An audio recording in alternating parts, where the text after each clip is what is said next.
this point, I felt like I was good. I was able to fight well, but I didn't have the experience. So, and then one day I get home, I saw my father talking with his Zulu's manager in Brasilia, the capital. And the guy tried to invite somebody of my father's team to fight Zulu. And my father was saying, no, I don't have nobody. We don't fight Vale Tudo for so long. Nobody's training for. And I get the idea, said, hey, Dad, pull me in. So I immediately asked him to, and he looked at me, and he mentioned to the Valdemar Santana, said, yes, but I have my son here, 19 years old, he want to try.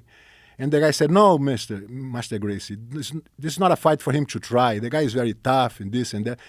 As the guy tried to pull my father off the deal, my father becomes more excited no, but I think he's going to go handle the challenge, this and that. So he's become excited with the situation.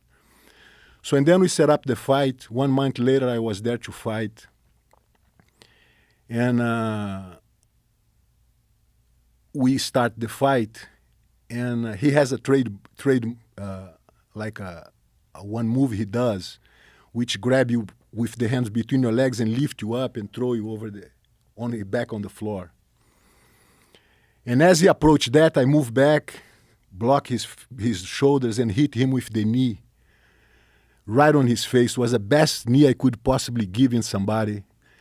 And I expect him to win the fight in that moment.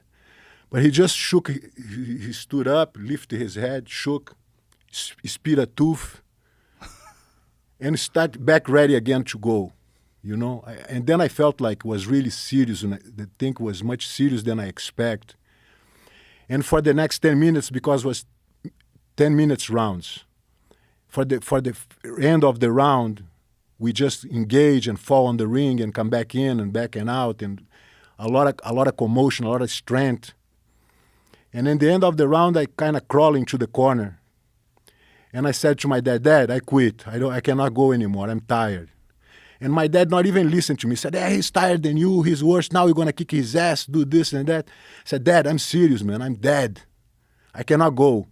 And then my brother Holtz threw me a bucket of ice and water in my head. I go, and then bang, the bell rings and I push in again. And like my dad said, I could beat the guy in 3 minutes because he was already tired, wasted too. So when I grabbed his back, he could not escape, and I put him to sleep. And then I confirmed my worst enemy was in my mind. My enemy was in my brain tell me I have to quit. So I decide, and that day, never heard my mind tell bad things to me anymore. So either I'm going to die or I don't go. But if I go, I cannot say, oh, I think I had enough. I think it's time to... So this was the worst enemy I could have. And from that day on, I decided to either go to putting everything on it or don't go at all. So it was easier for me because I would start to deal with one enemy only, not two enemies, my mind and my opponent.